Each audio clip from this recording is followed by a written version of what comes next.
Hello, everyone. Thank you so much for coming. I hope you're enjoying the conference today for parents and caregivers and the partners at the virtual conference.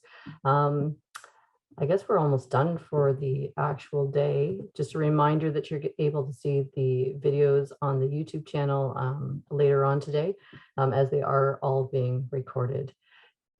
Today's or the session that you're about to see is just me sharing about a story that I did where I invited parents to come into my classroom, and so I'm a grade 12 physics teacher primarily with the TDSB, and what can I tell you? Our principal had encouraged us to think about ways that we could include the community in our classes, and I thought one of the really fun ways to do that would be to have parents come in and play with their children like they would do in elementary school, because we do a lot more of that in the elementary panel. And I didn't know whether or not um, parents would want to come in. I know that you all are incredibly busy individuals, and I didn't know whether or not the students would like their parents to come in, their parents and guardians to come in, but I thought it would be a nice attempt to do that. I wanted to think about something that would be a safe and fun thing for parents to do. And of course, this happened in the before times, so pre-COVID. And so I asked them to come in and play with the lasers, essentially. And so for those of you with a physics background, we were looking at the Young's double slit experiment. And for those of you not with a physics background, essentially what we do is we shine lasers through an opening and we see some patterns. And the patterns allow us to be able to figure out characteristics about the laser or about the object that we're shining the laser through. It's pretty straightforward, it's pretty fun, and the students generally enjoy it. And so I sent a letter home inviting parents to come in, and I have a lot of my more recent career has been doing graduate work at OISE at U of T, so I'm a big fan of research. And so I asked parents to fill out a pre-survey and a post-survey to sort of figure out where they were coming from and why that it was that maybe they wanted to come, and then what they thought about afterwards. And so the people who ended up coming, the parents and guardians that ended up coming, had a science background. And so they were already quite familiar with physics from a formal physics education perspective. And the parents who did come in, some of them had enjoyed physics in high school and some of them had not. And I asked them about what their concerns might be, and some of the concerns that were voiced were about maybe not having background information, and I ended up exchanging emails with some of the parents just to sort of help them feel out what the information was that they were going to be presented with when they came into the class. And essentially they came in and they did the lab with their children, which was super nice. Super nice for them to be able to do. When I asked them whether or not afterwards, if they got what they had hoped that they would, they generally felt fairly positive about the experience. One, just sort of hanging out with their child, but also understanding a little bit more about what was going on in the classroom, which was a big part of what I wanted them to feel. Interesting background that was something that I should have thought about more, but did not, was about whether or not there would be language barriers that maybe would inhibit people from being able to follow along in what was that we were doing. And that came out in the post survey. One of the parents had said that if there had been translated materials, that would have been helpful. And that was really great feedback for me to come in. If I asked them whether or not they wanted to see other classes within the school, one parent had very enthusiastically said yes, they would definitely want to come in. And then the other parent had said no, they weren't actually interested, that they had seen what they wanted to do. And they basically were just very, very positive about the whole experience coming in. I was curious about what the students' perspective was about having their parent come in. And what they had said was that they had enjoyed it. They had some concerns about the material, but they were able to translate for their parent. So everything had come in smoothly. they would want to be able to come in to do a lab. They specifically said with their chemistry class with their parent, even though in the parent survey they had said that they weren't particularly interested in coming in to see any of the other ones. So takeaways, and this is maybe where you all can help me as I think about having parents to come into the class, and especially in a COVID environment that we have right now, even whether or not that's possible, things to think about for me to make sure that the parents feel that science is a really positive experience for their students and that they're able to have meaningful conversations with their children about what it is that they're doing with school. So not all the parents knew that this had taken place. And so in, sort of in the before times, of course, there wasn't as much email communication that was taking place. And so there were paper invitations that were sent home, and not all of them came back to the parents. And I think probably from the whole shift towards an increase in email communication with parents, that would be one hurdle that would be fairly easily to overcome. The challenge, of course, is that people are busy, and they've got jobs, they've got other children that they're attending to, they've got other responsibilities. And so how do we make sure that there's an equitable opportunity for parents to come in and to partake in this kind of experience? And I don't have an answer, and I don't know whether or not you all sort of, as you're thinking about this, would have something that you would be able to think about to help me to move forward with this. Another thing that I noticed, of course, is that the parents who ended up coming, the parents and guardians who ended up coming, they were coming from a pro-science perspective. So they already enjoyed science, and so probably coming into the physics classroom wasn't a completely unique experience for them. And so I'm wondering about how to reach out to parents and guardians who maybe didn't take science all the way through, to try to encourage them to come in. And then about kinds of ways to support the parents and guardians before they come in, because there was a little bit of apprehension about coming in, even though they were from a pro-science perspective, where they didn't want to feel that they didn't understand what was going on. They didn't want to feel like they're maybe in a deficit position, and to make them feel like they were prepared to come in. And so I want to open this up to a discussion. I know it's a micro session and we only have, about 10 minutes left here, but if you all have some input on this, that would be really helpful. And so I open it up to the group.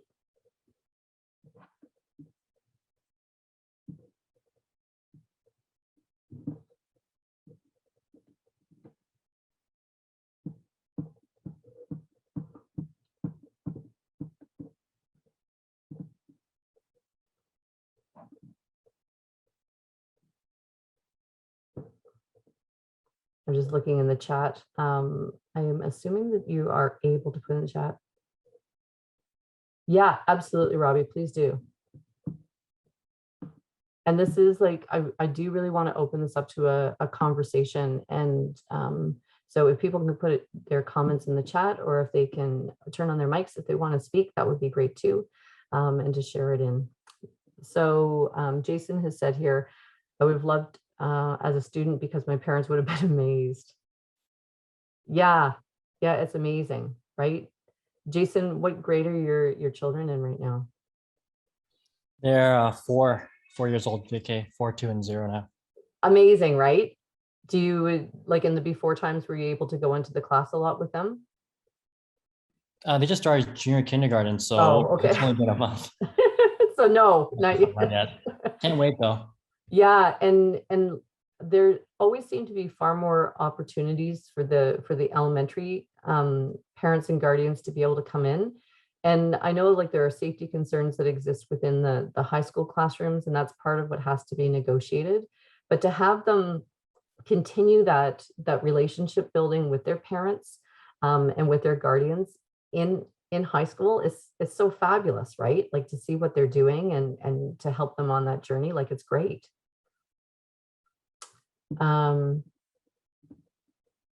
Yeah, so some teenagers are reluctant of their parents in the classes seeing them in front of their classmates. Absolutely.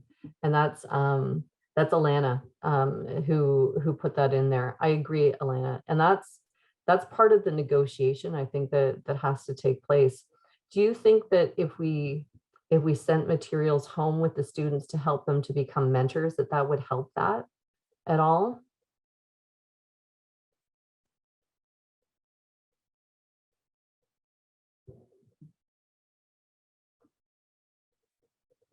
Beanish has put in here, so my son is in grade 7 and working on an ecosystem models and team. Yeah. And like, I wonder too, so Beanish, and you've put in here that like the science is your passion, right? Do you have friends where science isn't their passion, but do they come in too?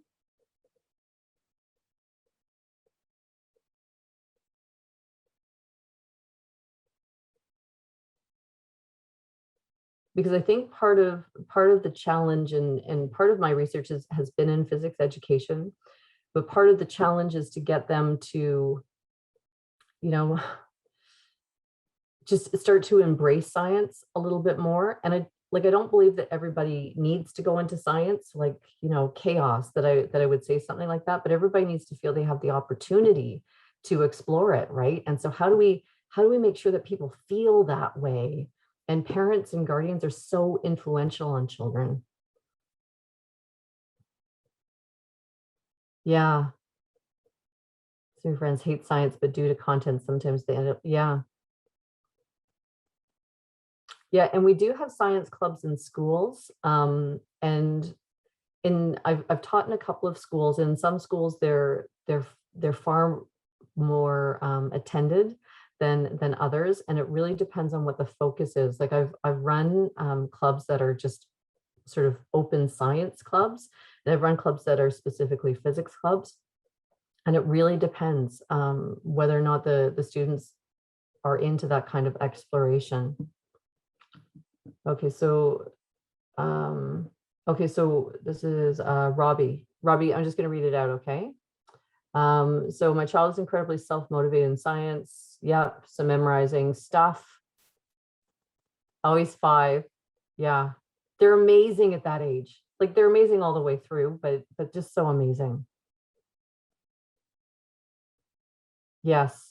And so Robbie's put in here, it would be amazing to have a roadmap of tactile projects that explore multiple disciplines and help guide and educate the parent in the process with the child. I'm wondering with that idea, if we could do something where, like, it's like in parallel with the curriculum, to say that one would be able to, you know, to supplement some things that we're doing in class. Here are some home science projects to do. Robbie, what do you think?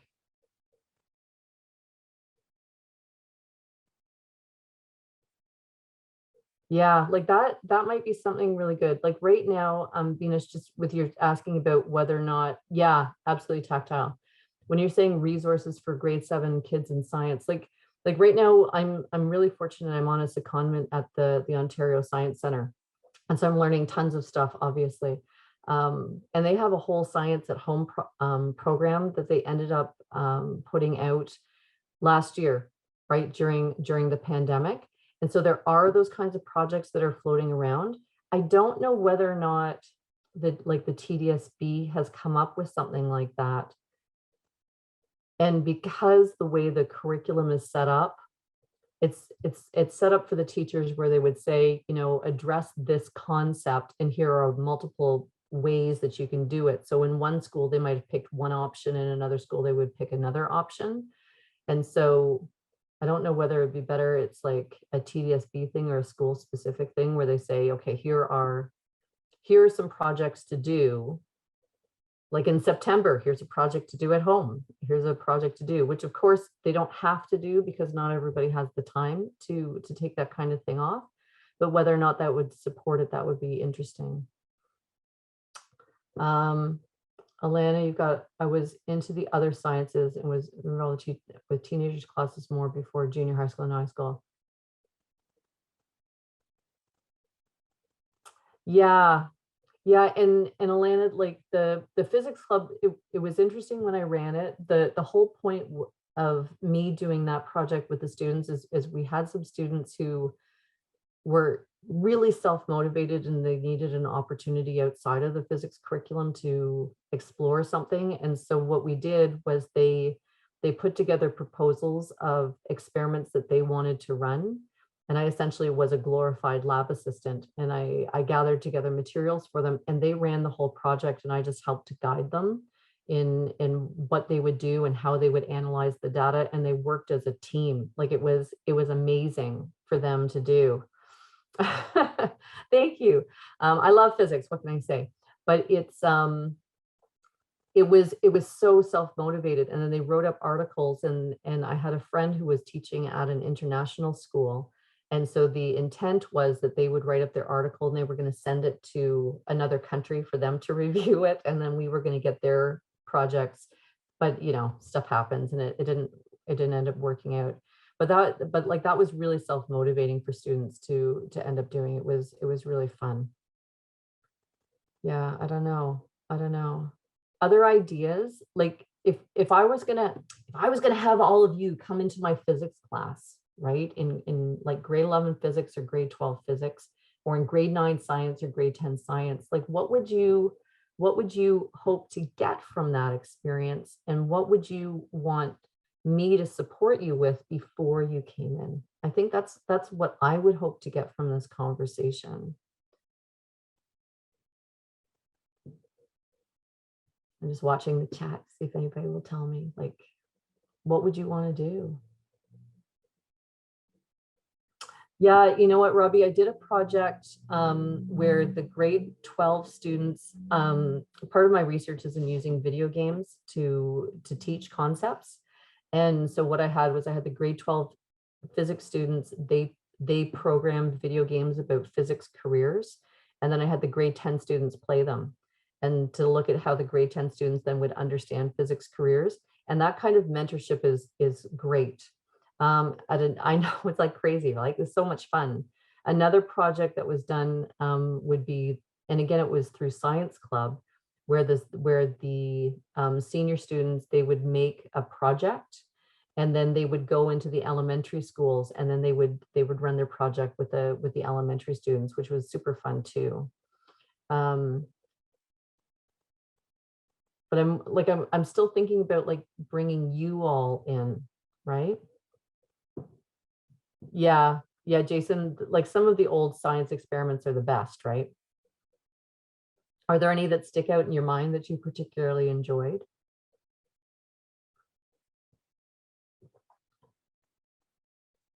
Yeah, Beanish, I think so. So Beanish has just said about like using technology, like the Arduino stuff that is being used right now. I was talking to a colleague of mine, and he was saying about how important it is to be using the Arduino, because this is something that is really fundamental from an electronics perspective. We need to do more stuff like that. Yeah, and Robbie, that goes with basic circuits, and then of course computer programming, which is incredibly important for them at least have a functional idea about computer programming. Oh, Robbie says he did a do-it-yourself guitar pedal book when he was a kid. That's amazing. Yeah, the cloud chamber is tricky just because you're dealing with the radioactivity. But Jason, there's some really great labs, and I don't know whether or not as a parent you can see them. They're called the FAR labs, FAR labs. So freely accessible remote laboratories, and they're run out of Australia. And you can actually do work with some radioactive materials there. And the idea about the labs is that they actually have the equipment set up, so it's not a simulation. And so you actually go in and you manipulate the equipment. You have to book a time to use the equipment. I do it with my grade 11 physics class. And like, it's so cool because you're like, what is going on? I'm like manipulating something on Australia. Like it's so much fun. So you should check it out. Okay, it's pretty neat. Jason, you got all the danger stuff. Oh, soldering. Yeah. You know what? We don't do so much with the soldering. It's more just all those, like the breadboards, right? Oh, Jason, we should talk.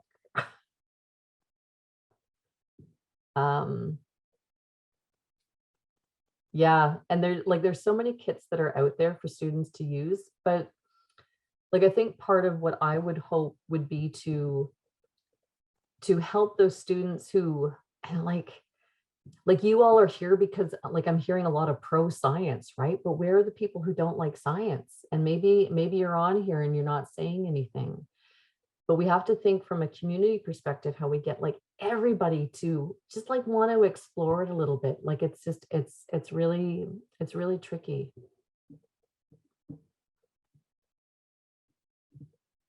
I want to thank everybody for coming. It's a micro session. And so that means we're out of time. Who knew 20 minutes was going to go? I really appreciate everybody coming and sharing your ideas. That is super helpful. I'm just putting in the chat just a reminder that you can see the recordings afterwards on the TDSB YouTube channel. Somebody else had sent me a message just right at the very beginning, and I'm just looking to see if I can find it. Let's see.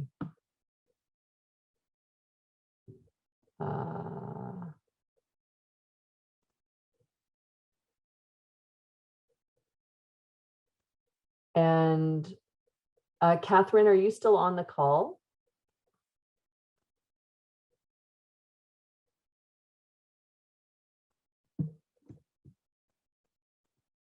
Yeah, so Robbie, Robbie's just asked if there any way you can sort of follow up with me or anything else. So I know the TDSB doesn't support, accessing Weebly websites or anything like that at this point. But way back in the day, I made up this website and I still post stuff on there if I'm doing conferences or things like that. And like I've taught at Western University and at OISE as well. But if I'm doing anything, then it would be there. And reach out, right? Tasha Richardson, tdsb.on.ca, right? It's pretty easy to find me. Is Catherine still here? No?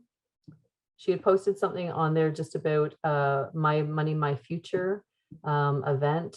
And I don't think I have much more information than that, but I don't think she is still here. Thanks very much, everybody. Enjoy the rest of your conference. Have a great weekend.